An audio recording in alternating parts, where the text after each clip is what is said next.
Bonjour Alexandre. Salut Chris.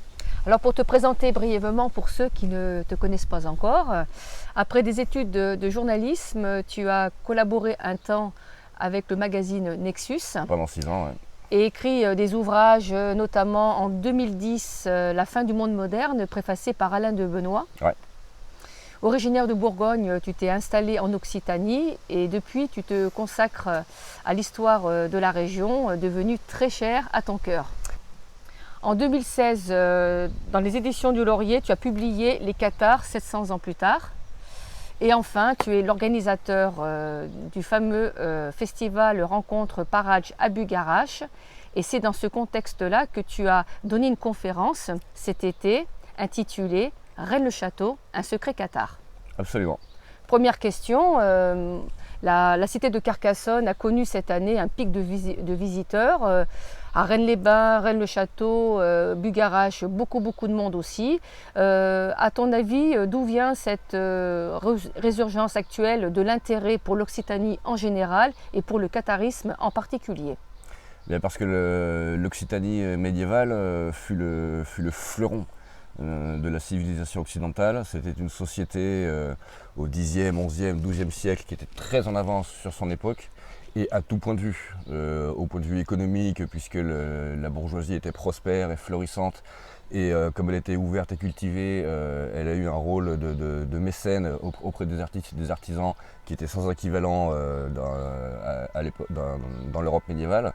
Sur un plan juridique et social, c'était la fameuse loi de Paradj, héritée pour partie du code de Ric, sur les bases juridiques laissées par les Wisigoths qui étaient ariens et non catholiques, qui étaient donc beaucoup plus souples et ouverts d'esprit. La loi de Paradj donc insistait sur la réciprocité entre les individus, puisque le statut social ou la qualité civique des gens ne reposait pas sur la naissance ou sur les privilèges de classe, mais sur le mérite individuel, la probité, la rectitude, le mérite individuel.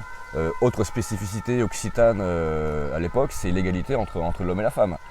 Puisque la femme peut récupérer ses biens, de même que c'était le cas chez les Celtes, chez les Gaulois, la femme était à l'égal de l'homme, tandis que chez les Grecs ou chez les Romains, elle était maintenue en esclavage. Donc les Occitans avaient perpétué cet héritage celtique de l'égale dignité de la femme par rapport à l'homme, en a témoigné avec brio la poésie courtoise, la tradition du fin amour, où la femme et les valeurs féminines sont idéalisées, exaltées, dans le sens que c'est le meilleur moyen pour l'homme d'apprendre à se connaître, à s'élever, à se dépasser. Donc sur tous ces points de vue, l'Occitanie était tellement en avance sur le reste de l'Europe de son époque que effectivement les puissances, que ce soit temporelles ou religieuses, en ont pris ombrage et qu'elles se sont demandé ce qui se passait là. Voilà, donc l'idéal de laïcité également, parce que l'Occitanie cathare au Moyen-Âge préfigure les valeurs de liberté, d'égalité, de fraternité, de manière collective, mais aussi de laïcité. Puisque les Cathares étaient chrétiens, mais il y avait des centres de kabbalistes hébraïques dans plusieurs centres de la région, Lunel, à côté de Montpellier, ou à Leth-les-Bains, qui est resté connu. Et ces gens-là n'étaient pas en concurrence ou en rivalité, mais au contraire, dans une émulation intellectuelle permanente, des échanges fructueux qui fait que tout le monde était tiré vers le haut. Voilà. Pour toutes ces raisons, l'Occitanie cathare du Moyen-Âge est restée comme un exemple, une référence qui agit dans la mémoire comme un modèle presque perdu et oublié, mais néanmoins toujours possible. Et donc, comment s'est déroulée l'implantation cathare et pourquoi spécifiquement en Occitanie? Alors il y a là des motifs historiques mais aussi préhistoriques, dans le sens qu'il s'agit d'événements qui ont eu lieu avant l'émergence de l'histoire écrite chez les Sumériens. Et c'est aussi l'un des grands tabous fondateurs de la civilisation occidentale moderne, puisqu'il s'agit de l'Atlantide. Il est dit dans la tradition qu'à la chute de l'Atlantide, l'une des colonnes de réfugiés atlantes a débarqué en Espagne, en Galice, à Finistère, avant de remonter la chaîne des Pyrénées d'ouest en est et puis de s'égailler dans le reste de la Gaule et de l'Europe. Les chemins de Saint-Jacques de Compostelle n'ont fait que retracer et perpétuer cet itinéraire. Dans les années 1930, on a le médium américain Edgar Cayce qui a évoqué lui aussi l'exode atlante dans les Pyrénées. Donc il est donc bien évident que les Atlantes, au fil de leur parcours, ont habité et aménagé les lieux, y laissant la trace, tangible ou subtile, de leur passage.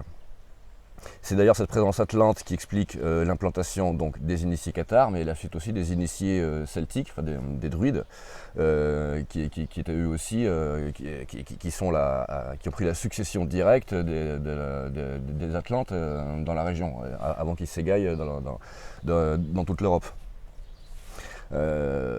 Donc l'héritage atlante qui se trouve aussi bien dans la doctrine druidique celtique que dans la doctrine cathare. On a donc là avec les Celtes et les Cathares deux aspects d'une seule et même doctrine relayée par les Atlantes mais qui est sourcée bien plus haut et bien plus loin dans le temps, c'est-à-dire au niveau d'Hyperborée. Puisque la gnose, la tradition occidentale, l'ésotérisme occidental est d'origine hyperboréenne.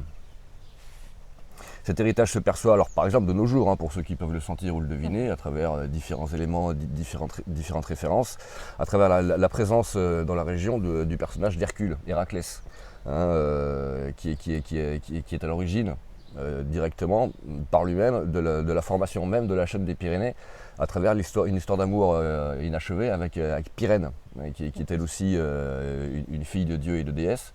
Dont le nom Pyrène, c'est le grec Puros, le feu, qui est donné pyromane, pyrotechnique, c'est la même étymologie.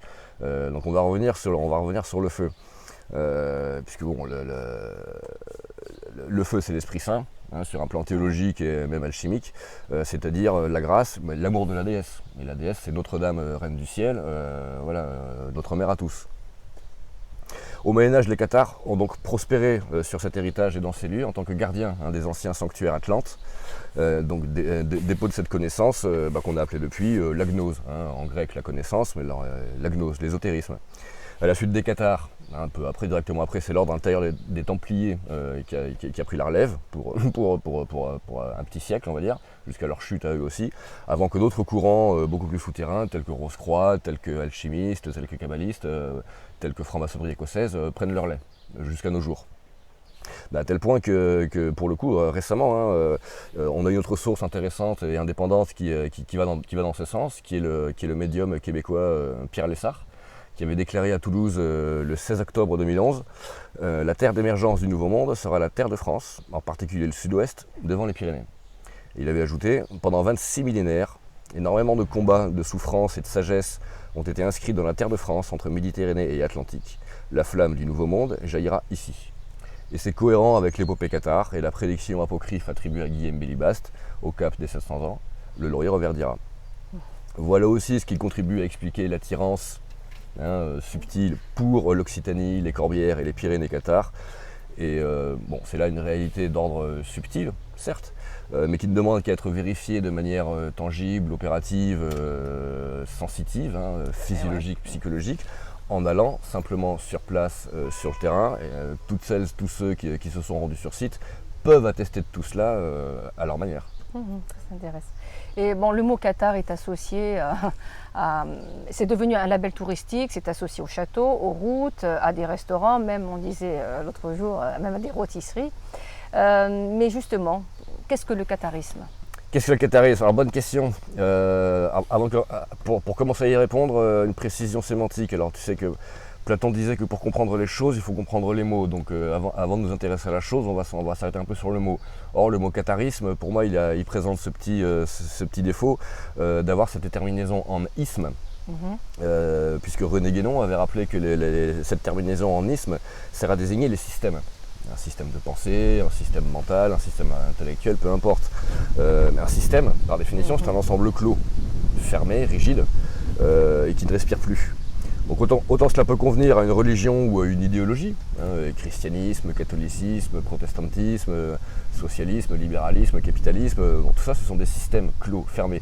Mais autant cela ne peut pas convenir à la spiritualité, à la tradition ou à la gnose, qui par définition sont vivants, sont ouverts, respirent, évoluent et changent en permanence. La spiritualité échappe à et outrepasse toute idée de fermeture ou de clôture ou de fixité. Une doctrine, c'est ouvert, c'est souple, ça évolue. Un dogme, c'est figé, c'est inerte, c'est stérile et c'est mort.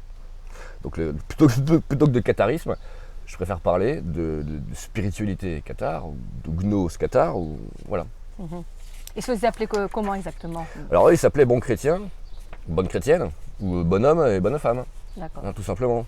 Jésus-Christ ne s'est jamais appelé chrétien, c'était un être humain comme toi et moi, qui a bossé, qui a compris des choses sur lui, connais-toi toi-même, il a appris à se connaître, il a appris à s'aimer, c'est pour ça qu'il a pu dire aux autres ensuite, aimez-vous les uns les autres, et puis aime ton prochain comme toi-même. Mais ce qui présuppose évidemment une connaissance de soi qui permet d'abord de s'aimer soi, avant de pouvoir se permettre de se tourner vers les autres en leur disant, en leur montrant qu'on est là aussi pour eux. Donc tout ce travail, effectivement, ce travail sur soi préalable, il est incident, il est non dit, il est implicite dans les évangiles, mais cependant tous les propos de Jésus-Christ, et a fortiori dans les évangiles apocryphes, gnostiques, tous les propos de Jésus-Christ laissent entendre que ce travail préalable de connaissance sur soi est indispensable au fait de pouvoir se tourner vers les autres. Et ça, les cathares, ils l'ont bien montré.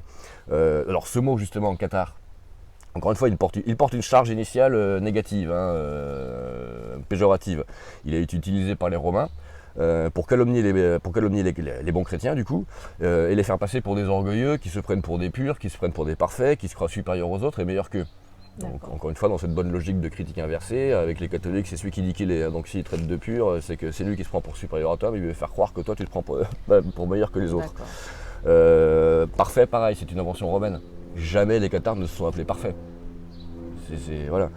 Alors au Moyen-Âge, historiquement, pour le coup, c'est sous la plume d'un évêque allemand du XIIe, Ecbert de Schönau, que le mot cathare apparaît pour la première fois, dans un texte de délation, comme d'habitude, écrit en 1163 et adressé à Bernard de Clairvaux, intitulé Le Liber contra hereses Catharorum, qui s'inscrit dans la suite logique de la propagande catholique et patristique de l'Église romaine, qui vise à dénoncer les bons chrétiens. Mais cette logique a été inaugurée par Augustin d'Hippone, dit saint au IVe siècle, l'un des principaux pères de l'Église, qui lui, dans sa lutte face aux gnostiques et aux manichéens, les appelait déjà catharistés.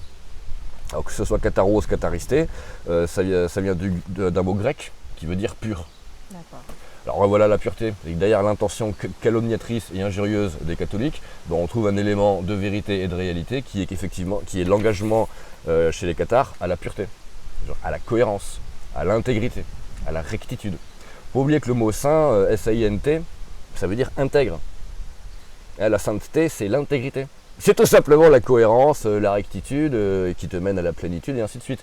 Mais effectivement, c'est cette idée de pureté, elle est essentielle.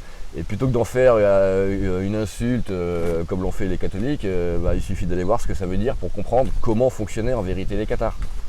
Et là, pour le coup, l'action du feu, donc chez Pythagore en particulier, c'était la catharsis, c'est-à-dire la purification. La purification qui est le processus préalable et nécessaire à l'initiation. C'est-à-dire avant de faire entrer la lumière, il faut faire de la place, tu vois. Et comment on fait de la place? En se rectifiant, donc en étant droit, cohérent, et ainsi de suite. Donc voilà comment fonctionne un chrétien, voilà comment fonctionnaient les cathares. Voilà. Et pour en finir avec le feu, effectivement, j'aborde aussi dans mon livre, je consacre un petit chapitre au consolament, qui est le baptême de feu. Le baptême de feu, annoncé par Jésus-Christ comme succédant au baptême d'eau. Le consolament cathare, c'est le baptême de feu, c'est-à-dire la réception de l'Esprit Saint. Et tout à l'heure, on a vu l'Esprit Saint, c'est qui? C'est la déesse. Le feu, c'est quoi? C'est l'amour de la déesse, c'est l'Esprit Saint. Voilà.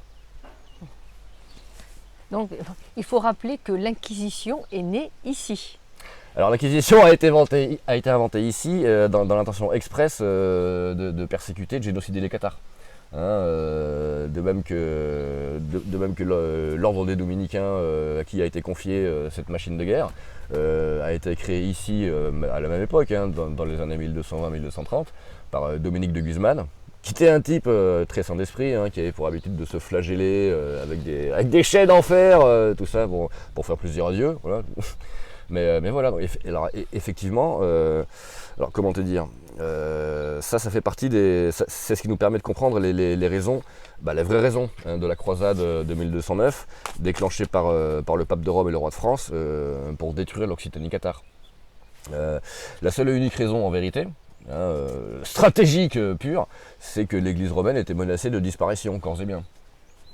C'est-à-dire qu'à l'époque, quasiment tous les membres de l'église catholique romaine sont débauchés, corrompus, simoniaques. Ce sont des potentats, ce sont des mafieux qui gèrent un domaine, qui saignent les populations à grands coups d'impôts, qui violent ou qui prennent pour concubines toutes les femmes et les filles qu'ils peuvent, qui méprisent tout le monde, qui prennent tous les seigneurs locaux qui eux sont enracinés sur place depuis des générations, qui les prennent pour des bouseux, des bons à rien, donc comme des conquérants et des colonisateurs. Donc effectivement, face à une telle attitude d'hypocrisie généralisée, les dissidences à l'époque, les dissidences soit évangéliques comme les Vaudois, ou les dissidences gnostiques comme les Cathares, mais fleurissaient un peu partout en Europe. Les premiers bûchers datent de 1022 à Orléans, quand des clercs, des chanoines, des mecs de haut niveau, des chanoines de la cathédrale d'Orléans, après avoir rencontré un paysan périgourdin, donc qui était un initié cathare. Il y avait beaucoup d'ouvriers itinérants, de manouvriers itinérants, ils faisaient du woofing les mecs à l'époque, tu vois, qui allaient de ferme en ferme, qui en échange du couvert travaillaient toute la journée à la ferme, et puis le soir autour du feu, ils discutaient un peu, tu vois. Alors c'est qui Jésus-Christ, tu viens d'où, t'as vu qui, je vais t'en parler un peu, tu vois. Et donc ce paysan périgourdin arrive à Orléans. Dans une taverne au je ne sais où, il rencontre une dizaine de chanoines de la cathédrale de Notre-Dame d'Orléans, qui est un des principaux foyers de la chrétienté européenne. On est pas loin de Paris, Orléans est un centre intellectuel de haut niveau. Donc les chanoines de la cathédrale, c'est pas les prévenus, tu vois. Ils discutent avec le paysan et dans la foulée, ils sont suspectés d'hérésie et de manichéisme. C'est bizarre, tu vois. Donc ça veut dire qu'ils ont discuté, qu'ils ont appris des choses et que les mecs après ont fait des recherches et puis ont pris en compte ce qu'on leur avait dit. Et bizarrement, lors de l'interrogatoire, t'as les chanoines qui te disent que non, le crucifix ça m'intéresse pas, l'hostie y a rien dedans, on va arrêter avec ces conneries, on n'a pas de compte à rendre à un prêtre indigne. Un prêtre indigne n'est pas qualifié pour faire des sacrements qui du coup sont nuls et non avenus. Voilà, et ils ont été brûlés vifs, sur l'ordre du roi de France, bien évidemment, puisque l'un des chanoines de l'équipe était le propre confesseur de la reine de France, Constance, qui était tellement vexée et humiliée qu'elle l'a éborgné d'un coup de bâton avant d'aller le faire brûler. Ils les ont mis dans une cabane en bois, ils y ont mis le feu. Voilà, ça c'était en 1022, et c'est la première fois qu'en Occident on a brûlé vifs des hommes parce qu'ils pensaient pas bien. Et l'élément déclencheur ici de la croisade contre les Albigeois? Alors il y a eu plusieurs facteurs, mais cependant... il y a eu 3 éléments effectivement qui laissent penser que cette croisade était tellement aberrante et impossible à faire avaler à tout le monde qu'il a fallu recourir à des moyens de perfidie et de duplicité qui n'ont pas encore été élucidés à mon sens. Le premier élément extrêmement suspect, c'est une lettre écrite par Raymond de Saint-Gilles, comte de Toulouse, Raymond V, en 1177, au prieur de l'abbaye de Cîteaux. Alors en 1177, c'est une vingtaine d'années, 21 ans après la mort de Bernard de Clairvaux, qui lui aussi a fait un peu volte-face face au Cathare, puisqu'au début il disait que la foi ne peut pas être imposée, elle ne peut être que persuadée. Et cependant, à la fin de sa vie, il fait une tournée de prédication en Languedoc, il se vautre, parce qu'on s'en fout de son discours qui sert de la soupe au pape. Ici on est chez nous, on est libre, donc il est chassé. Et en quittant Verfeil par exemple, il l'a maudit en disant « Verfeil, que Dieu te dessèche ». Donc la volte-face de Bernard reste inexpliquée, mais cependant les Romains ont trouvé le moyen de déclencher leur croisade, donc par exemple avec cette lettre écrite par Raymond V donc, au prieur de Cîteaux, sachant que Cîteaux est la principale puissance catholique à l'époque, d'un prestige et d'une autorité même supérieure à celle de Rome. Et on a Raymond V qui appelle Cîteaux à intervenir pour l'aider à éliminer les Cathares qui prospèrent sur cette terre et qu'il en a marre et qu'il ne sait pas quoi en faire, et que les Cathares divisent les familles et dressent le père contre le fils, et que ça suffit, qu'il n'en peut plus, et qu'il appelle même carrément à l'aide. Le roi de France l'appelle à intervenir militairement. Donc, encore une fois, ça n'a aucun sens. C'est comme ça, on peut se demander comment Raymond V peut avoir été assez stupide pour commettre une erreur pareille. Sachant que Raymond V est quand même resté connu pour 2 choses. D'une part, sa vie légère, voire dissolue, puisqu'il était entouré de concubines et il délaissait souvent la direction de ses États pour simplement passer du temps avec ses concubines. Et puis deuxième chose pour laquelle il est resté connu, c'est sa faiblesse de caractère, son indécision politique, voire sa léthargie ou son inertie. Alors, ce sont quand même là 2 choses qui vont bien ensemble. On est bien d'accord qu'il n'est pas utile d'avoir fait Polytechnique pour se rendre compte que dans une configuration pareille, Raymond V a été manipulé ou influencé par des agents ou des agentes infiltrés dans son entourage pour saboter ou influencer sa politique. Tout cela pour te dire que selon moi, sa lettre aux cisterciens de 1177 est un faux. Soit c'est un faux, et le faux et l'usage du faux, c'est une grande tradition catholique aussi, la donation de Constantin c'est un faux, enfin voilà, ça fait partie des mensonges sur lesquels repose cette boutique depuis toujours. Donc soit la lettre de Raymond V est un faux, soit elle a été écrite sous influence occulte. Mais ce qui dans les 2 cas la rend nulle et non avenue, d'un point de vue historique réel, voilà, c'est un coup monté. Le deuxième élément, le deuxième exemple est beaucoup plus flagrant, c'est l'assassinat du légat du pape Pierre de Castello en 1208. Près du Rhône. Alors on sait que Raymond de Saint-Gilles, c'est Raymond VI cette fois-ci, le comte de Toulouse, a eu une entrevue tendue et houleuse avec le légat du pape, Pierre de Castelnau. Et au moment où celui-ci s'en va, bizarrement, un cavalier sort de la nuit et lui plante un javelot dans le dos. Avant de s'escamper, on n'a jamais su qui c'était. Et dans la foulée, t'as le pape qui explique que ah mais pendant leur rencontre, quand même, Raymond VI a menacé mon légat, rendez-vous compte. Et il accuse tout de suite le comte. Et puis un mois après, il écrit au roi de France pour lui dire bon bah ça suffit, t'as vu ce qu'il a fait, le comte de Toulouse, il a assassiné mon légat, maintenant faut y aller. Donc encore une fois, faut arrêter de prendre les enfants du bon Dieu pour des canards sauvages. C'est ce qu'on appelle aujourd'hui un attentat sous faux drapeau. D'accord. Le légat du pape a été assassiné par un agent du pape pour faire accuser Raymond VI et pour justifier sa croisade et sa politique totalitaire et génocidaire. Ni plus ni moins. Voilà. Le troisième exemple est un peu moins évident, il est cependant pour moi très suspect, c'est le commando d'Avignonnais. En 1242, il y a Pierre Roger de Bélicène de Mirepoix qui prend la tête d'un petit commando qui part soi-disant de Montségur et qui va assassiner une poignée d'inquisiteurs à Avignonnais, en Lauragais. Ce qui encore une fois s'explique tellement mal de la part des chefs de la résistance cathare que alors soit effectivement ils ont été à mon avis soit influencés ou mal conseillés par tel ou tel âme damnée, une éminence grise dans leur entourage, mais qui était aux ordres du pape. Parce qu'encore une fois, autant sur un plan tactique, ce coup de main ne servait à rien, ce n'était que de la vile et basse vengeance, et jamais les cathares n'ont donné un exemple de vulgaire vengeance, jamais. Même les Agnortes, même les plus farouches défenseurs, même ceux qui n'ont jamais baissé les bras et rendu les armes, ils n'ont jamais agi par vengeance. Donc sur un plan tactique, ça n'a aucun sens, et sur un plan stratégique, c'est pire encore, puisque c'est le coup d'Avignonnais qui sert de prétexte à Blanche de Castille pour aller mettre le siège devant Montségur et en finir, dit-elle, avec la tête du dragon. Donc encore une fois, ça ressemble beaucoup à un coup monté. Voilà. Et tu peux nous en dire plus un peu donc sur la chute du catharisme, la chute de Montségur? Alors du coup, oui. Ouais. C'est à Montségur que se termine la croisade, enfin pour l'essentiel, donc par la victoire tactique complète des Romains et des Français, puisque sur le plan militaire opérationnel, la résistance cathare est réduite quasiment à rien, et l'Occitanie entière est réduite à merci. Mais cependant, sur un plan stratégique, le secret cathare, le trésor cathare, continue à leur échapper, puisqu'il y a 2 ou 3 ou 4, on ne sait pas trop, mais il y a au moins 2 commandos qui fuient, qui quittent Montségur avant le 16 mars 1244. On ne sait pas ce qu'ils emportent avec eux, mais en tout cas, c'est ce que cherchaient les Romains. Donc ça, ils ne l'ont pas trouvé, ça continue toujours à leur échapper. C'est pour ça qu'ils sont toujours sur le terrain. À ton avis, il s'agit de quoi? De documents? Ce sont des documents, oui. Alors, avant de te répondre à cette question, je vais quand même finir sur la croisade, puisque après Montségur, il reste quand même les chutes de Peyrepertus en 1252, puis de Quiribus en 1255, mais qui tombe sur trahison, encore une fois. C'est le seigneur de Paderne à l'époque qui a trahi Quiribus. Avant que 3 ans plus tard, 1258, soit signé le traité de Corbeil, qui voit tout le pays, quasiment tout le pays, le Razès, Pays de Sceaux, Fenouillèdes, passer sous la suzeraineté directe de Paris, de la couronne de France. Ouais. Le sénéchal, il sert à ratifier les papiers, puis les seigneurs locaux, on oublie, il n'y en a plus. Même les évêques, les archevêques, on s'en fout, c'est direct entre ici et le roi de France. Encore une fois, on peut se demander quel besoin pouvaient avoir Blanche de Castille et Louis IX pour garder une mainmise aussi directe sur ces terres, si ce n'est pour en avoir la surveillance la plus étroite possible. Qui a prononcé la terrible phrase « Tuez-les tous, Dieu reconnaîtra les siens ». Arnaud Amalric, un cistercien. Légat du pape en son temps, et puis qui d'ailleurs, après la prise de Béziers, s'est fait nommer duc de Gothie et marquis de Narbonne. C'est pour te dire, tu connais les enjeux qui sont sourcés à Narbonne sous l'Antiquité, puis qui expliquent pas mal de choses derrière. Ouais. Donc les Romains savaient très bien cela. Effectivement, que fait le légat du pape en arrivant sur place? D'une part, il fait tuer tout le monde. Donc stratégie yavique et satanique de la stratégie du choc.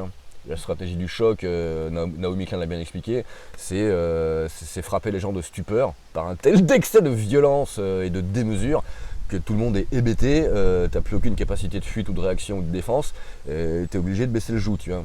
C'est un peu hasard le choix du 22 juillet? C'est la Sainte-Marie-Madeleine, donc on est encore une fois à mon avis sur une opération de magie noire qui consiste à récupérer les attributs ou l'influence de la sainte et de la dévotion des fidèles qui s'y attachent pour la récupérer, pour s'en nourrir et l'utiliser à son propre compte. C'est toujours comme ça qu'a fonctionné l'Église catholique romaine, ils n'ont jamais fait autrement et ça continue.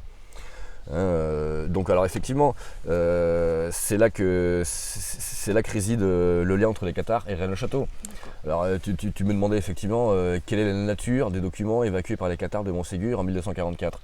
Ben, moi j'ai tendance à penser désormais que les parchemins retrouvés par Béranger Saunière dans le pilier visigothique de l'hôtel de son église en 1885, le contenu de ces parchemins est du même ordre que le contenu des parchemins évacués par les Cathares en 1244.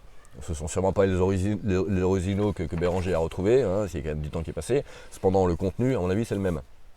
D'accord, donc des infos généalogiques, dynastiques, sur qui est la véritable lignée de Sangréal en France et en Europe. Et puis c'est sûrement pas les Carolégiens ou les Capétiens qui ne sont que des usurpateurs. D'accord. Blanche de Castille aussi, paraît-il, a récupéré beaucoup d'orphelins, de seigneurs cathares qui avaient été massacrés par les catholiques. Et puis elle a récupéré les enfants pour soi-disant les confier à des sœurs, des couvents, pour s'occuper d'eux, tiens. Je ne veux même pas savoir ce qui est arrivé à ces enfants. Les parchemins retrouvés par Béranger, qu'est-ce qu'il fait après les avoir trouvés? Il va voir Félix Arsène à Carca, donc l'évêque Billard, qui l'envoie à Saint-Sulpice à Paris. Les lazaristes, c'est qui? C'est des gens qui, à l'époque, la Compagnie du Saint-Sacrement, Jean-Baptiste Ollier, Nicolas Pavillon, ce sont des gens qui connaissent le secret des Cathares et qui connaissent ce qu'ils ont sous les pieds. Donc Billard est au courant, il envoie Saunière à la bonne source pour lui expliquer ce qu'il a trouvé et ce qui se passe un peu sur place. Voilà. Alors à noter aussi, ça c'est toi qui me l'a appris, enfin qui me l'a rappelé, mais c'est très intéressant que Félix Arsène Billard, à la fin de sa vie, ira finir ses jours en retraite à partir de 1998 au monastère de Prouille. Monastère de Prouille qui était le bastion, la place forte des Dominicains et de l'Inquisition, fondé par Dominique dès 1206-1207, dès avant le début de la croisade, donc au pied de Fangeau, qui est vraiment un des plus hauts lieux, un des plus beaux sanctuaires cathares de la région. Fanum Iovis, c'est l'hôtel à Jupiter, mais c'est l'hôtel à la joie. Fanum l'hôtel, Iovis la joie. Joyeuse, on sait ce que c'est. L'épée de Charlemagne, c'est la joyeuse. La Joconde, c'est la joyeuse.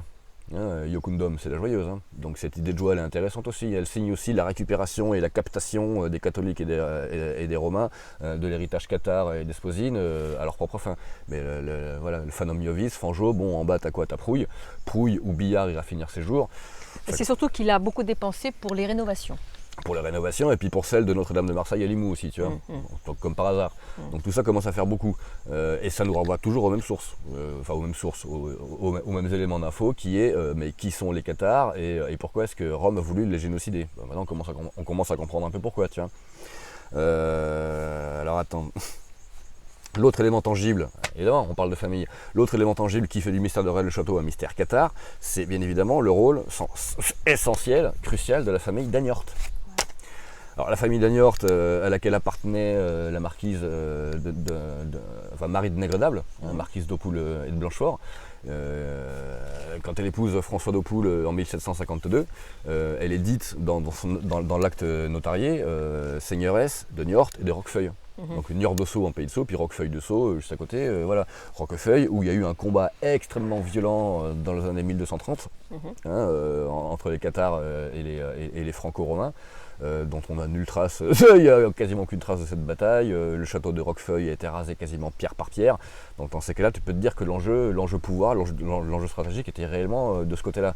Donc c'est une seigneuresse de Niort et de Roquefeuille qui atterrit à Rennes-le-Château, qui relève le titre de marquise d'Aupoul et de Blanchefort, et puis qui laisse cette pierre tombale, cette stèle gravée, codée, à l'intention de sa postérité. Et puis la postérité, à l'intention de qui ça a été laissé, bizarrement, c'est qui? C'est Béranger Saunière, un gars qui, avant d'arriver à Rennes-le-Château, a passé 3 ans à la paroisse du Clat, et le Clat, c'est en Pays de Sceaux, donc l'un des fiefs de la famille d'Agnort. Il n'est pas bien difficile d'imaginer que là-bas, quelqu'un est allé voir Béranger en disant « Bon, quand tu seras à l'église de Rennes, tu iras voir là, tu feras ça, puis après tu nous tiens au courant. » Qu'est-ce que fait le mec? La première chose que fait Béranger en arrivant dans l'église, c'est ça. C'est aller péter le pilier, retrouver les parchemins. Donc tout cela a été plus ou moins piloté, commandité. Et à mon avis, c'est la famille d'Agnort ou des membres proches de la famille d'Agnort qui ont piloté cette filiation, cette succession. Alors, qui étaient les Agnort? Qui sont donc les Agnort? Alors à l'époque, les Français et les Romains les surnomment les loups du Rebenti. Le Rebenti étant la rivière qui passe là-bas entre Myrial, Niort. donc parmi leurs rangs, le fief des Agnortes. C'était les plus farouches et les plus irréductibles résistants à l'occupation française et romaine. Mais irréductibles à tel point que, autre élément historique qui pour moi n'a aucun sens. Ça, je ne comprends pas ça. Là, ce que je vais vous dire là, ça, pour moi, ça explique beaucoup de choses si on arrive à le comprendre. Mais je ne suis pas sûr encore d'arriver à le comprendre. Tu vois. Mais toujours est-il qu'en 1237, deux des frères d'Agnorte, ils sont 4 à cette époque-là dans la fratrie, tous à se battre. Donc ils sont 2 frères à tomber entre les mains de l'Inquisition à Carcassonne. À l'issue d'un procès où ils ont tout nié, ils sont d'abord relâchés sous caution, avant que l'inquisiteur fasse volte-face et décide de les condamner à la prison à perpétuité. Mais d'abord Bernard Othon le 13 février, puis 2 semaines plus tard, le 2 mars, son frère Guillaume. Donc pourquoi tu attends 15 jours pour condamner l'autre à la même peine? C'est-à-dire pendant 15 jours, il y a eu négociation, il y a eu tractation, je ne sais pas ce qu'ils se sont dit. Mais tout le résultat, c'est que le pape, l'inquisiteur, le roi de France, préfère les Agnortes vivants que morts. C'est tout ça que ça veut dire, hein. Ça ne veut rien dire d'autre. Après, on ne peut que se poser des questions et faire des déductions, hein, logiques, rationnelles. C'est-à-dire, parmi les questions les plus logiques et les plus rationnelles qui viennent à l'esprit dans ces cas-là, c'est pourquoi une telle volte-face? D'abord, ils sont relâchés sous caution, mais après, finalement, on va se les garder au chaud, mais vivants. Hein, ils sont pas au mur, hein.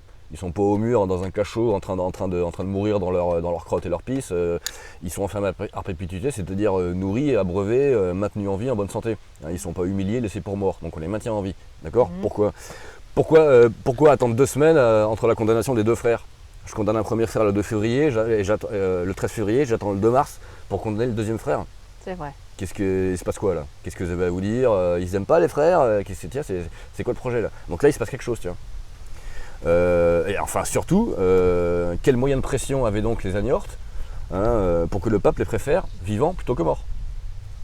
Quel moyen de pression avait-il donc? Il n'y a pas 15 possibilités, c'est que les Agnortes connaissaient suffisamment bien ce dont le pape voulait s'emparer sur leur terre pour qu'ils préfèrent encore les avoir vivants plutôt que morts. Parce que mort c'est fini, ça va leur échapper pour de bon. Alors que si les mecs restent en vie, il leur reste un petit espoir d'arriver à comprendre ce dont il s'agit et à mettre la main dessus. Donc voilà. Même chose avec le roi de France, auprès de qui donc l'un des 4 frères d'Agnorte, Géraud, quant à lui. Alors 3 ans plus tard, en 1240, il fait sa soumission après la dernière révolte avec Olivier de Termes et tout, où ils ont failli reprendre Carcassonne. Bon. En 1240, Géraud d'Agnorte fait sa soumission à Louis IX, au roi de France. Donc il lui offre ses terres, ses châteaux, mais en échange de la libération de ses 2 frères. Donc les 2 frères d'Agnorte sont récupérés. Et 8 ans plus tard, c'est le pape en personne, Innocent IV cette fois-ci, qui donne l'absolution à Raymond d'Agnorte cette fois. Ah, c'est bizarre. L'absolution. Qu'est-ce qui s'est passé? 1249, donc on est 5 ans après Montségur, mais bon, on est encore 3 ans avant la chute de Peyrepertuse et 6 ans avant la chute de Kéribus. Et cependant, les Agnortes sont relâchés. En échange d'une soumission parfaitement nominative, puisque bon, ils peuvent accorder ce qu'ils veulent, cependant le terrain reste ce qu'il est, puis ça reste les Agnortes qui tiennent le terrain bien plus que les baillis ou les sénéchaux du roi, tu vois, à qui il faut des complicités pour arriver à subsister sur le terrain, parce que le terrain est très dur, hostile, et voilà, seuls les gens du coin le maîtrisent. Donc encore une fois, les Agnortes ont négocié leur souveraineté, mais réelle, effective, sur leur terre, en échange de la promesse d'une suzeraineté fictive et théorique au roi, mais qui était le seul moyen pour eux de faire comprendre au roi et au pape que s'ils les mettaient à mort et s'ils génocidaient pour de bon l'Occitanie, le trésor et le secret cathare leur échapperaient pour toujours. Et je pense que c'est comme ça que la croisade s'est terminée. D'accord. Et c'est ce qui explique que le secret et le trésor cathare, c'est devenu le secret et le trésor de Rennes-le-Château. Ni plus, ni moins. Par le biais de... Par le biais de cette famille d'Agnorte, qui, jusqu'à Marie de Nègre d'Albe, a transmis le même paquet, son abbé Antoine Bigou, les gravures sur sa dalle et sa stèle, la mission de Béranger Saunière qui, Duclat, est informé, est envoyé à Rennes-le-Château pour aller là où il faut, chercher ce qu'il a trouvé, et en informer qui de droit, c'est-à-dire un évêque plutôt conciliant et qui, à mon avis, en savait beaucoup plus long que sa hiérarchie n'aurait pu le souhaiter. Puisque les lazaristes ne font rien, ils informent Béranger, ils lui donnent des contacts et puis Béranger redescend. Mais cependant, les lazaristes sont au courant aussi du trésor et du paquet qui est implémenté dans la région, que ce soit le trésor de l'abbaye d'Alette, mais d'autres choses aussi beaucoup plus anciennes et beaucoup plus puissantes, de l'ordre du transcendant. Puisque les Cathares ont manipulé, certes de l'or, certes des informations généalogiques, ils ont manipulé aussi de la relique, à mon avis, sacrée. Mais quand je dis sacré, c'est transcendant. C'est quelque chose qui risque d'outrepasser, encore une fois, notre humaine raison, et on est dans de l'ordre, pas de la science-fiction, mais enfin, je suis ouvert aussi à ce type d'hypothèse. Voilà. Un peu plus précis. Un artefact extraterrestre. Qu'il s'agisse de Graal ou d'Arche d'Alliance, nous sommes sur des objets d'origine non humaine, extra-humaine, surhumaine, c'est-à-dire divine, c'est-à-dire façonnée par et pour ce qu'on appelle dieux, déesses, anges, démons, héros, demi-dieux, donc parmi ces gens qui ont fui l'Atlantide à l'époque, avant de fonder la civilisation celtique druidique, et dont les Cathares furent les héritiers, tout simplement. Ça me rappelle la tradition liée à Apollus. Apollonius de Tyane. Oui, oui, les pierres de force. Exactement, la pierre de foudre. Pour moi, le Graal a de bonnes chances d'être une pierre de foudre. C'est-à-dire un aérolithe, une pierre tombée du ciel, à un moment bien précis et à un endroit bien précis, ayant des propriétés bien particulières, et étant sans doute destiné ou appelé à remplir une fonction très précise, très particulière, effectivement, en termes de temps et de lieu. Mais selon des critères, pour le coup, du moins de temps, qui nous échappent à nous. Mais pour ma part, le Graal a bonne chance de répondre à ce genre de critères-là, tiens. Voilà. Ces pierres de force seraient un peu disséminées sur le secteur. Alors, y en a-t-il une, y en a-t-il plusieurs? S'il y en a plusieurs, c'est qu'elles sont évidemment réparties sur des lieux clés. Alors, on peut évidemment penser aux pentacles et aux étoiles à 6, 7, 8, 9, 10 branches trouvées par Henry Lincoln et d'autres sur la carte de la région, qui peuvent effectivement correspondre à des points de force où ces pierres ont été implémentées. C'est possible. Je sais pas. Ça, je ne sais pas. Là, c'est de la spéculation. Là, je suis plus dans la déduction. Ça peut être ça, ça paraît logique. Encore une fois, mais cependant, ça ne nous donne pas. Alors, si les propriétés ou les vertus de cette pierre hypothétique ou de ces pierres hypothétiques, ça, on le sait, dans la légende du Graal, les textes médiévaux relatifs à la légende du Graal, c'est la pierre de longue vie. C'est l'élixir de jouvence. C'est une pierre qui va te régénérer. Régénérer les cellules. Alors la régénération cellulaire, on connaît, on sait comment ça marche. La mémoire de l'eau, on a bien bossé là-dessus. Il est parfaitement possible que cette pierre émane ou irradie une information d'une qualité telle que le récipiendaire, s'il est qualifié pour être là, se verra effectivement béni, mais béni dans le sens qu'il sera refait à neuf. Il sera refait à neuf. Il est parfaitement logique de penser qu'une telle pierre a des vertus curatives, thérapeutiques et régénératives, mais qui outrepassent de loin tout ce que la médecine moderne est officiellement capable de faire ou de comprendre. Ça, c'est parfaitement possible. C'est cohérent avec les textes. D'accord. C'est cohérent avec les textes, c'est cohérent avec l'hypothèse poursuivie par un Jean Robin à la suite de René Guénon, qui situe ici le luz, la graine d'immortalité. Voilà, le Graal aussi apporte la longue vie. Tout cela est cohérent, tout cela est logique. Quand on parle de pierre, on pense aussi à l'abbé Boudet avec son cromlech. Mais, bien évidemment, mais je suis certain que Boudet savait cela. Il l'a compris plus ou moins, j'ignore à quel point, mais c'est exactement au même ordre de réalité qu'il s'est affronté. C'est évident. Et qu'il a retranscrit à sa façon, de sa manière à lui.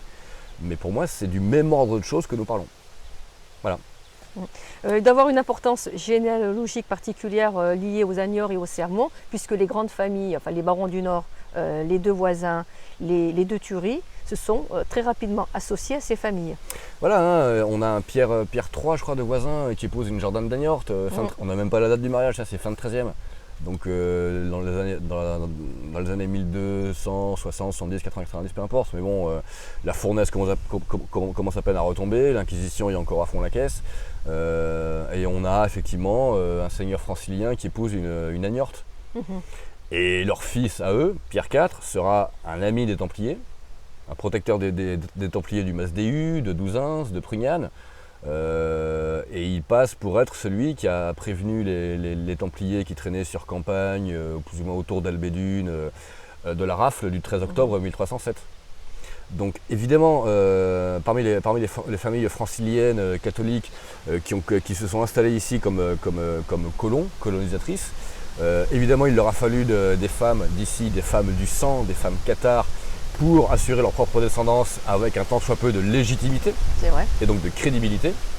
Mais ce faisant, en prenant les femmes et en prenant le sang, eh ben, ils ont pris aussi quelque part l'enseignement de ces gens-là. C'est les femmes qui portent la connaissance. Hein. Chez les Cathares, l'amour courtois, la fine à mort, c'est pas pour rien que c'est d'accord, c'est la belle, c'est Notre-Dame qui détient la vérité et qui initiera ou pas le poète, le chevalier et le damoiseau.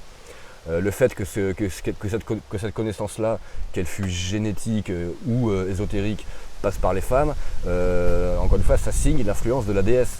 Hein, les Templiers, Notre-Dame, Baat, encore une fois, c'est Notre-Dame qui décide. Donc, et ça, les Romains, les patriarcaux, les machos de service, ils le savent bien. Ils le savent bien. Donc ils n'ont eu d'autre choix que de se concilier les femmes de sang au fil des âges pour maintenir leur propre pouvoir et essayer d'avancer vers un tant soit peu de compréhension.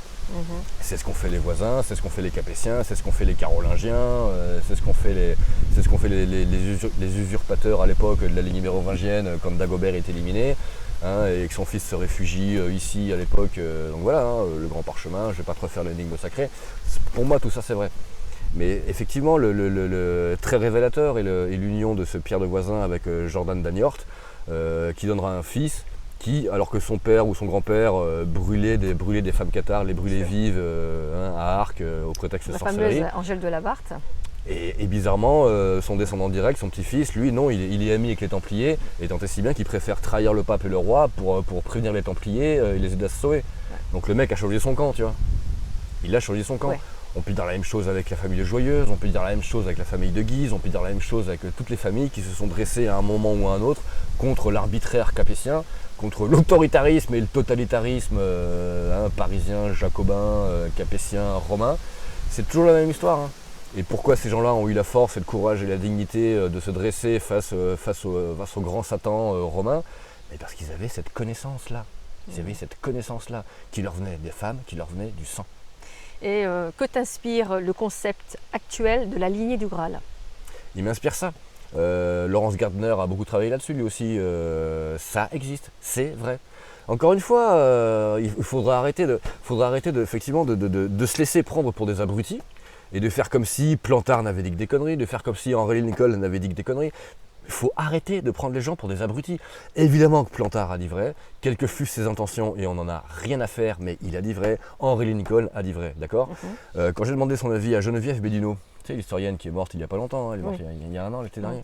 J'ai demandé à Geneviève Béduno ce qu'elle pensait du Da Vinci Code de Dan Brown. Da Vinci Code qui a tout pris à l'énigme sacrée, à un tel point que Lincoln, Begin, Telly avaient porté plainte, puis ils ont été déboutés. Hein. Mais Geneviève m'a dit, à mon avis, grosso modo, ce qui s'est passé, c'est que la CIA s'est pointée chez Dan Brown, ils ont posé un dossier sur le bureau en lui disant tiens, tu vas faire un roman avec ça. Il a fait un roman. Mais ça pour dire que le dossier de la CIA, il est vrai. Hein. Encore une fois, peu importe l'intention des mecs, que ce soit pour embêter le pape, lutte de pouvoir entre WASP, antipapistes, et puis courant maçonnico-catholique, papiste, enfin peu importe, ce sont des guerres intestines de pouvoir. Ils utilisent des munitions pour se tirer dans les pattes qui, elles, n'en sont pas moins vraies. Donc pour moi, le Da Vinci Code, il le dit Dan Brown en exergue du roman, ce texte est basé sur des faits réels, il le dit. Donc tu prends le risque d'accepter qu'il dit vrai, ou alors t'as peur, t'es lâche, et puis tu dis non, il a menti, c'est faux. C'est un choix, hein. Mais la connaissance, elle passe par là, hein. La compréhension, elle passe par là. Hein. Et là, on n'est pas dans de la construction rationnelle, des jeux mentaux, intellectuels, tu vois, divertissants, mais vains.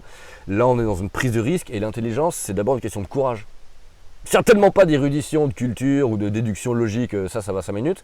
Mais à un moment, si tu n'as pas le courage d'embrasser une hypothèse qui te dépasse, qui te défrise, mais tu comprendras jamais rien à rien. Donc tant qu'on n'est pas capable d'admettre que Dan Brown a dit vrai, et que Da Vinci Code c'est vrai, et que la ligne royale c'est vrai, eh ben continue à faire joujou avec ton trafic de messe, et tu comprends rien, et c'est pas grave, d'accord? Mais tu te tais, tu vois.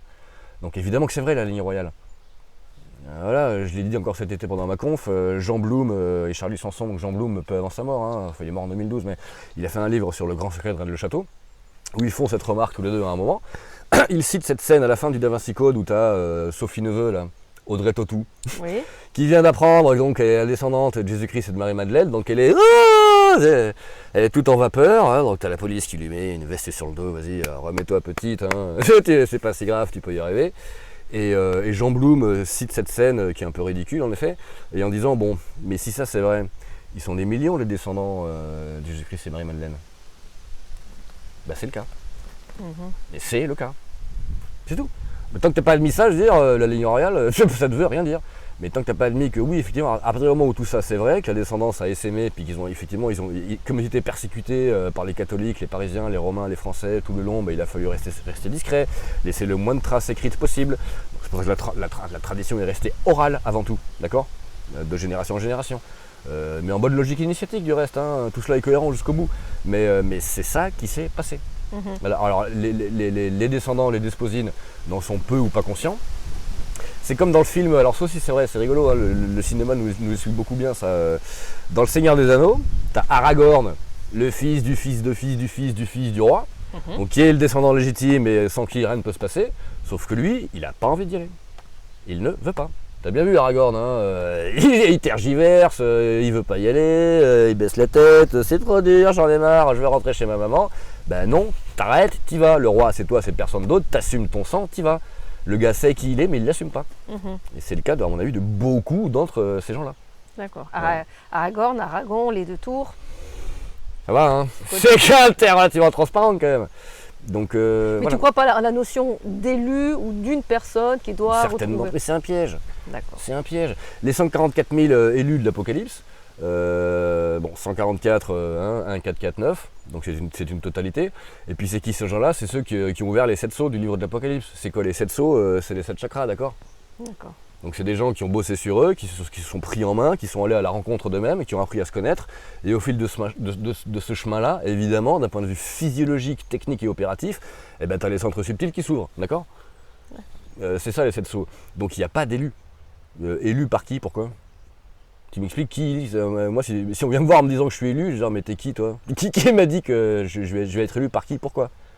Et donc tu as l'intention de continuer tes recherches sur le catharisme ou tu... Oui, bien sûr, il y a encore pas mal d'archives à Ouais. dépouiller, il y a encore des mises au point à faire sur deux ou trois aspects que j'ai commencé à survoler, mais qui méritent voilà, davantage d'investigation et de mise à jour.